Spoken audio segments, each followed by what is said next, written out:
કારેલીબાગ ભાજપ કાર્યાલય ખાતે ફોર્મ લેવા માટે ભારે ભીડ જોવા મળી। આજરોજ વડોદરા શહેર પ્રમુખ પદે કોણ આવશે તે તો સસ્પેન્સ છે। ત્યારે આજરોજ કારેલીબાગ ભાજપ કાર્યાલય ખાતે ફોર્મ ભરવા માટે મોટી સંખ્યામાં ઉમેદવારો આવ્યા હતા। સવારથી જ 9:30 થી ફોર્મ આપવાનું ચાલુ કર્યું હતું અને મોટી સંખ્યામાં લોકોએ ફોર્મ ભર્યા હતા।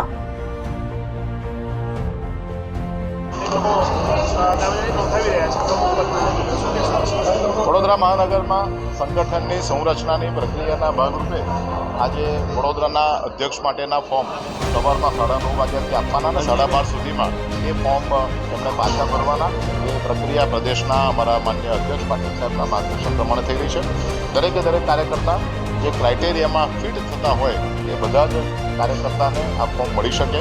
દરેક કાર્યકર્તા પોતે એવું માનતો હોય કે પોતે આ પદ માટે સક્ષમ છે એ ફોર્મ ભરી પણ શકે અને આ પ્રક્રિયાના ભાગરૂપે અત્યારે વડોદરા શહેરમાંથી કાર્યકર્તાઓ આવી રહ્યા છે। હા, મારી પણ લાગણી છે કે એક વખત એક ટર્મ માટે મેં અધ્યક્ષ પદ વડોદરા મહાનગરમાં કર્યું છે। બાકી રહેલા કામો વડોદરા શહેરનો વિકાસ અને મિશન 76 લઈને અમે જે પહેલી વખત નીકળ્યા હતા એમાં થોડીક ચૂક રહી ગઈ છે। 69 કોર્પોરેટરો અમે જીતાડી શક્યા, 7 કોર્પોરેટરો એ ભારતીય જનતા પાર્ટીને બદલે કોંગ્રેસના જીત્યા। આવનારા 2025ના ઇલેક્શનમાં મિશન 76 સાથે 76 સીટ ઉપર ભારતીય જનતા પાર્ટીના કોર્પોરેટર જીતે એના માટે પક્ષ મને ફરી એક વખત તક આપે એના માટે આજે आप प्रमुख ना बनो एना माटे अन्य બે જૂથ પણ સક્રિય છે, ખાનગી બેઠકો પણ બોલાવી રહી છે। શું લાગી રહ્યું છે, કારણ કે વડોદરાનું રાજકારણ હંમેશા માટે ચર્ચામાં રહ્યું છે? એક તો જે ખાનગી બેઠકો છે તે ખાનગી હોય છે તેમાં શું ચર્ચા થાય એની મને ધ્યાનમાં નથી। બીજું હું પ્રમુખ ન બનું એના માટે કોઈ બેઠકો બોલાવતા હોય એવું મને ધ્યાનમાં નથી, પરંતુ હા, હું પ્રમુખ બનું એના માટે એટલા બધા કાર્યકર્તાઓ જાહેરમાં વાત કરે છે અને એ લોકોની લાગણી છે કે વડોદરા મહાનગરમાં અધ્યક્ષની જવાબદારી ડૉક્ટર નિતેશાને આપવી જોઈએ।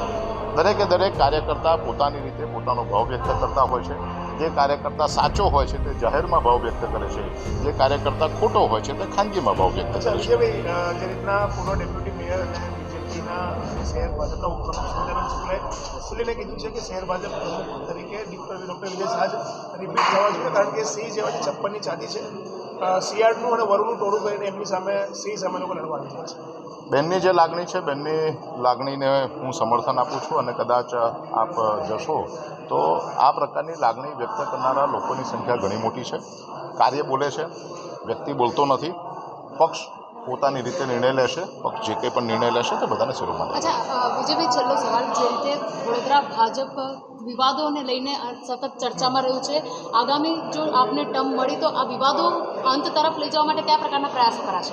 જે દિવસે હું અધ્યક્ષ બન્યો 9મી નવેમ્બર 2020 તે દિવસથી હંમેશા ભારતીય જનતા પાર્ટીનો વિકાસ થાય અને વડોદરા મહાનગરનો વિકાસ થયો મેં પ્રયત્ન કર્યો છે।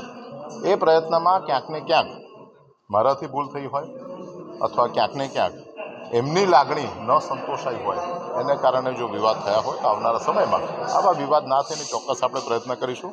પરંતુ અમારું જે લક્ષ્ય છે કે વડોદરા મહાનગરનો વિકાસ થાય, ભારતીય જનતા પાર્ટીનો વ્યાપ વધે, એ લક્ષ્યને અમે સમર્પિત છે અને લક્ષ્યના માર્ગમાં જો કોઈ પણ આવશે તો એને અમે ચલાવી લઈશું।